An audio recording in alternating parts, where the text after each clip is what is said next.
장관님, 문재인 정부는 국정과제로 아동 청소년의 안전하고 건강한 성장을 지원할 것을 목표로 하고 있습니다. 가출 청소년 신고 접수 현황이 매년 2만 명을 넘고 있고요. 아마 이제 이 신고 접수 안 된 것까지를 포함하면 훨씬 많을 걸로 보입니다. 그래서 청소년 쉼터의 입소자 수가 매년 3만 명 정도이고요. 그래서 코로나 검사를 해야 되는 이유로 해서 이제 최근에 숫자가 좀 줄어들긴 했지만 실제로 가정 밖 청소년에게 이 청소년 쉼터는 마지막 보루 같은 곳입니다.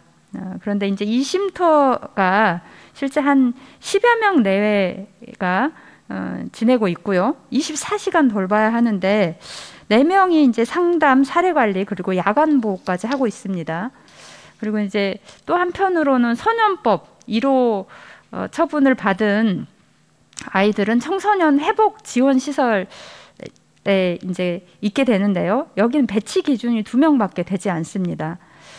그러니까 이제 24시간을 돌봐야 되는데 이렇게 배치 기준이 다른 거 좀 문제라고 보이는데 충분하다고 보시나요?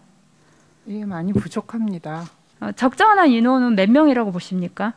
지금 현재 그 보호상담원, 조리원 이런 부분으로 최소 기준으로 운영되고 있는데 좀 저희들이 그 증원 요청이나 뭐 또 뒤에 급식비도 부족한 부분이 있어서 그런 부분에 대해서도 좀 정부 예산에 담으려고 했는데 좀 잘 되지 못했습니다. 네. 그러니까 청소년 시기는 질풍노도와 같은 시기라 실제로 부모들이 한두 명의 청소년을 돌보기도 어려워서 굉장히 갈등이 많이 일어나기도 합니다. 그런데 이제 이렇게 회복시설에 있는 아이들을 보호자가 없기 때문에 이쪽으로 가는 건데 이렇게 2명으로 하는 것은 정부가 제대로 이 아이들을 보호할 생각이 있는 건지 이런 좀 의문이 들고요.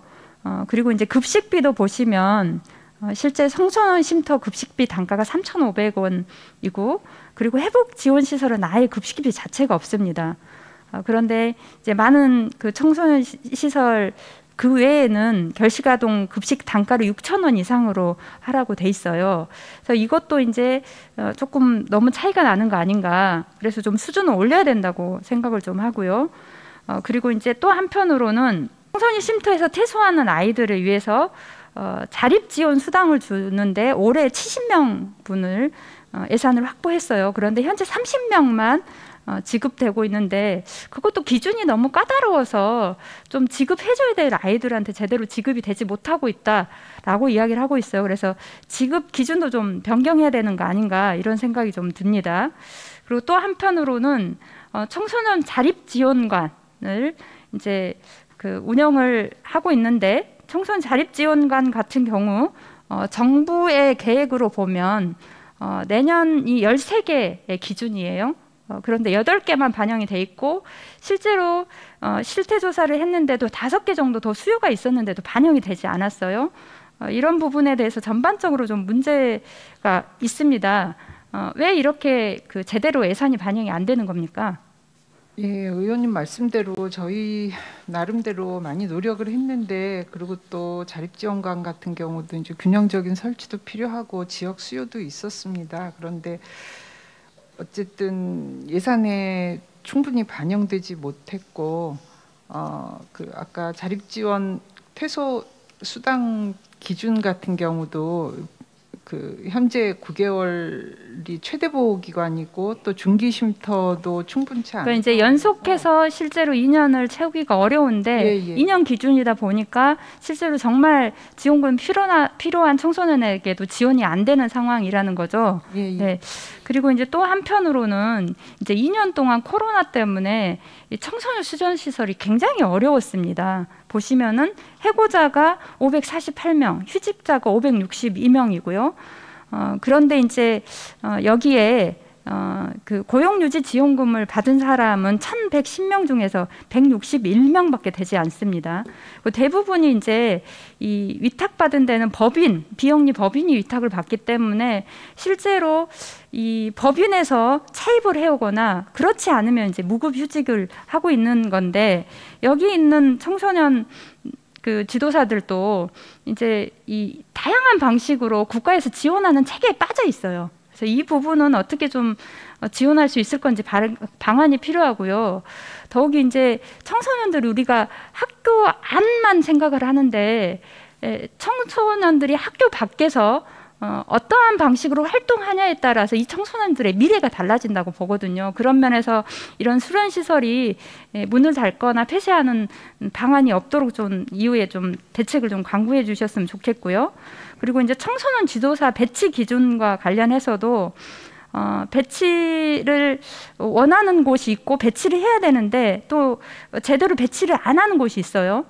그런 부분에서도 왜 배치를 못 하고 있는지, 그리고 이제 임금 수준도 보니까 196만 원으로 거의 최저임금 수준입니다.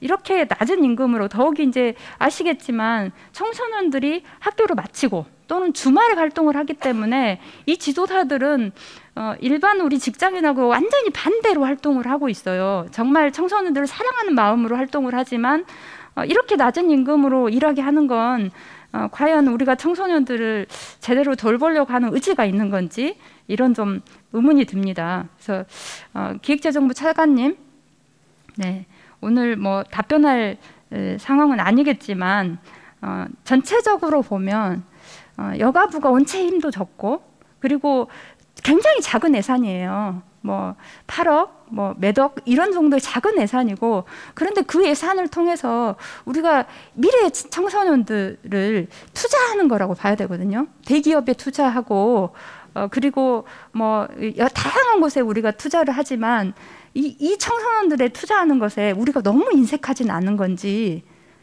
이런 생각이 드는데 왜 이렇게 예산이 잘 반영이 안 됐습니까? 예, 저기 의원님 말씀 취지 잘 알겠고요.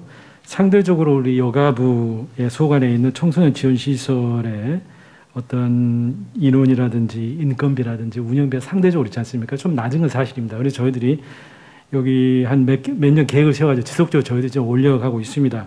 그래서 내년 같은 경우에도 여타 시설에 비해 가지고 처우 개선이라든지 여러 가지 급식비, 운영비 저희들이 최대한 배려는 했습니다. 그러나 아마 계속 이제 부족한 측면이 좀 있을 겁니다. 그래서 저희들 최대한 노력을 하고 있고 또 저희들 추가적으로 더 할 수 있는지 저희들 더 살펴보겠습니다. 네, 그러니까 우리 청소년들이 어느 부부 밑에 태어났던 간에 가정 형편이 어떻게 되든 간에 적어도 열악한 더욱이 여건에 놓여 있는 청소년들이 최소한 자신이 무엇을 하고 싶은지 무엇을 할 것인지 미래를 꿈꾸고 희망을 가질 수 있는 것을 도와야 되는 게 난 정부의 의무라고 봅니다. 그런데 더 차별을 받고 있는 건 정말 이게 심각한 문제 아닌가. 많은 돈도 아닌데, 그래서 저는 그 증액안을 5억, 8억 뭐 이렇게 해서 증액안을 넣는데 이 증액안이 꼭 좀 반영이 될 수 있도록 해주시고요. 앞으로도 청소년과 관련된 예산은 정말 적습니다. 그래서 필요한 예산이 충분히 좀 반영이 돼서 우리 청소년들이 적어도 이 미래를 꿈꿀 수 있도록 하는 그런 정부의 역할을 좀 해주셨으면 좋겠습니다. 예, 잘 알겠습니다.